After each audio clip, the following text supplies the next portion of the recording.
Welcome. I'm Alice Waugh, and I am so happy that you're here today. This is the Creative Aging Part 2, Hickman County Workshop in Calligraphy. Those of you that don't, I'll just quickly explain what we have in the packet. We have a grid here, and we have some parchment paper to practice on. We have some vellum paper. We have a grid here that we're really going to practice on. You have a little card in here, which with a little Santa, that we're going to make a card that you can send to someone just to give them a little happy one day. And we'll do that closer to the end. I think you'll be ready to do a card by then. I just use this glue. You can get it at the Dollar Tree or the dollar store, Dollar General. It's purple, but it doesn't dry purple. But to glue the little Santa on here, and then that is what we have in there. You have 2 pens. You have this is just a pilot, which looks like just a, oh, don't look at my hands. Oh my goodness, when did that happen? It looks just like a fountain pen. It's not a regular calligraphy pen, and we're going to talk about the difference between calligraphy and just regular handwriting. You will have a not a ballpoint, I'm so sorry, a felt-tipped calligraphy pen. If you can see how the nib is flat, and you'll hear me say this more times than you want to hear, but you got to put it in your head. When we hold our calligraphy pen, we keep it at a 45-degree angle, always. We don't move our hand. We keep the pen, because that's what makes your fat strokes and your skinny strokes. What we're going to start with is just talk just a little bit about the difference between calligraphy and cursive writing, which I don't think they teach much today in schools. And how are these kids going to read like the Declaration of Independence or grandmother's old letters? And of course we don't write letters much anymore. But I'll show you. This is going to be cursive writing.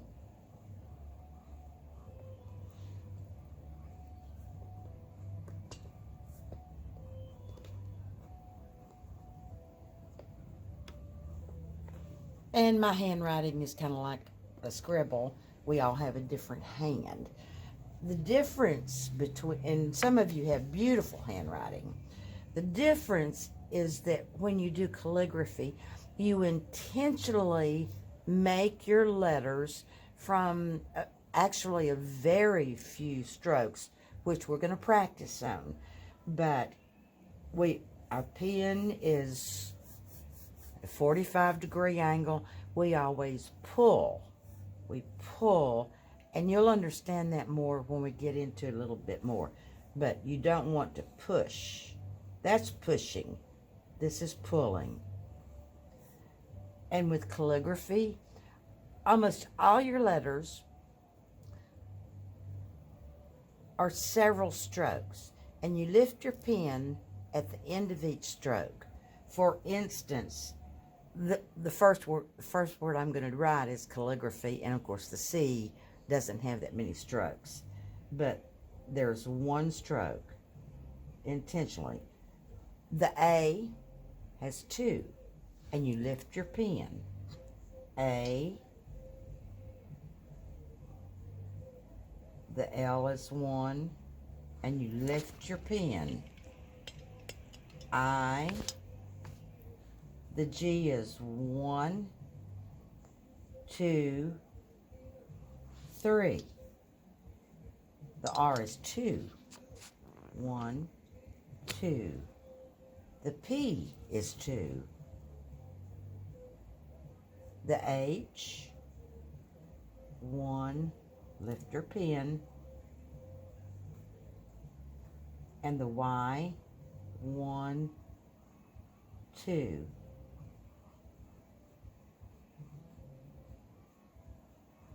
If you can see the difference there.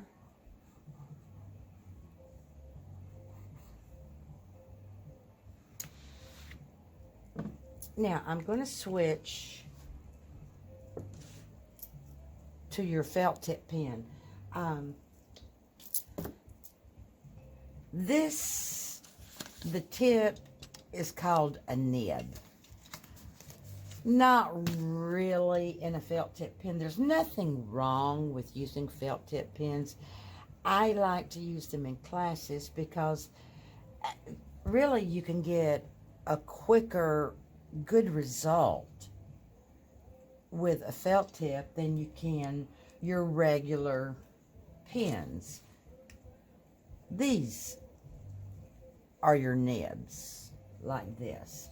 And there are all kinds of nibs and shapes, but it takes a lot more practice, which I'm happy to work with you on, and at a later date, help you know what kind of nibs to get for different projects that you may want to do. I mean, I've got a giant one in here. Oh yeah. That's a nib. And of course, that's your barrel.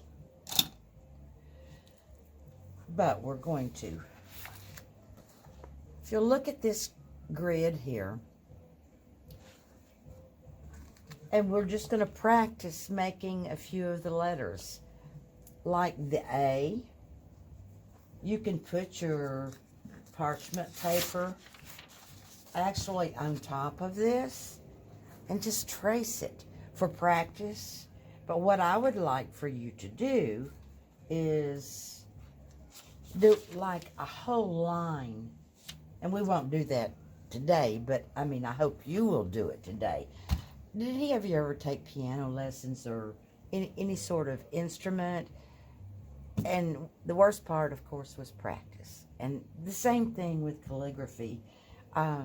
Someone asked me, well, how did you learn how to, how long did it take you to do this piece of calligraphy? And I said, well, about 30 years to be able to do it in about 3 minutes. And so we have to practice. With the A, we're going to 45-degree angle, and we're going to do 1, 2, 3, 4. We're pulling, we're not pushing. 5. And let's do a row of A's. 1, 2, 3, 4, 5. By the time you get a whole row done, you'll be much more consistent. And then I'd like for you to do a row of the lowercase a's. 1, 2, 1, 2, 1, and on out. Along with the B, the C. This is how you're going to get comfortable and your spacing and to be consistent. There are a few basic strokes that you can make all the letters. This half moon, which looks, kind of like a lowercase c. But if you will practice doing a whole row of C's and then do a whole row of the backward C's or the half moon, this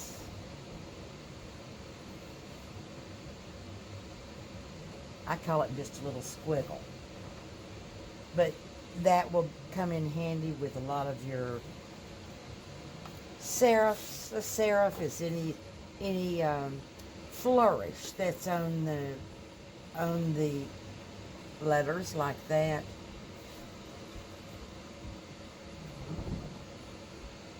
And you can practice this also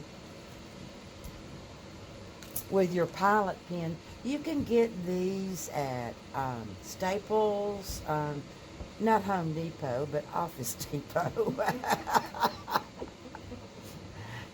you know what I mean. You know what I mean.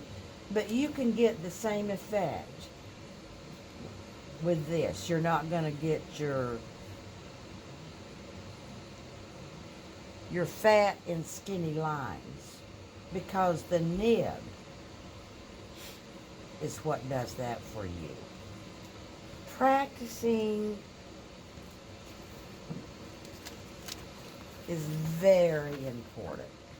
If you can't see your grid, sometimes, and when we do our card, you won't be able to see your grid because we're going to write in here, and you won't be able to see your grid through the envelope.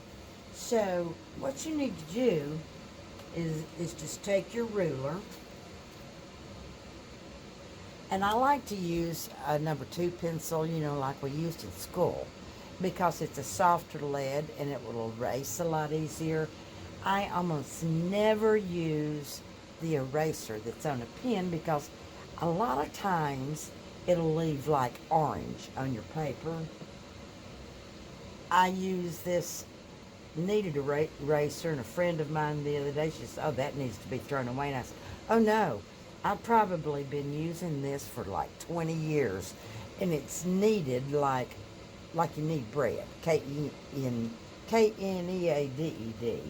And if it gets dirty, it just cleans itself. But it will take your lines off easily, and a lot of times I just eyeball it, but it really is best to measure. And this is the envelope, and I'm going to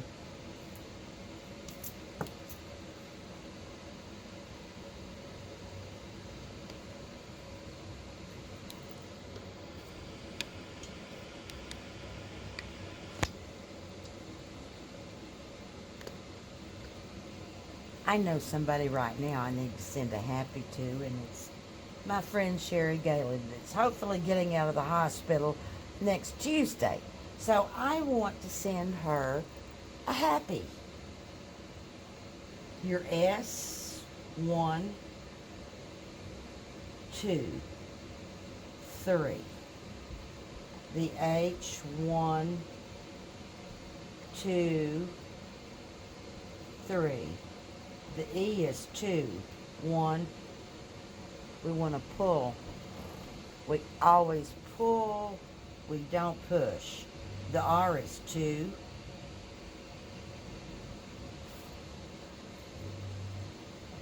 And the Y is 1, 2, 3.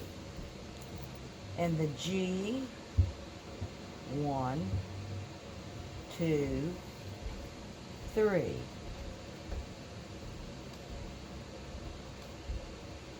Oh my, she just got one L, doesn't she?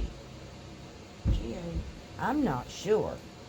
I can't erase it if I put it on there, but before I go, I want to show you how this kneaded eraser, after I'll do her dress, but how nicely this will take your lines off, because you're not always going to be able to see through your paper to have a grid. I use a light box a lot of times, and no, that's not cheating, but it just keeps you straight. I know when I was in high school, I used I got one of my mother's lamps and set it on the floor, and I put a piece of glass on top of the lamp, and I was able to do, I didn't know about light boxes. but you can get them now just most anywhere.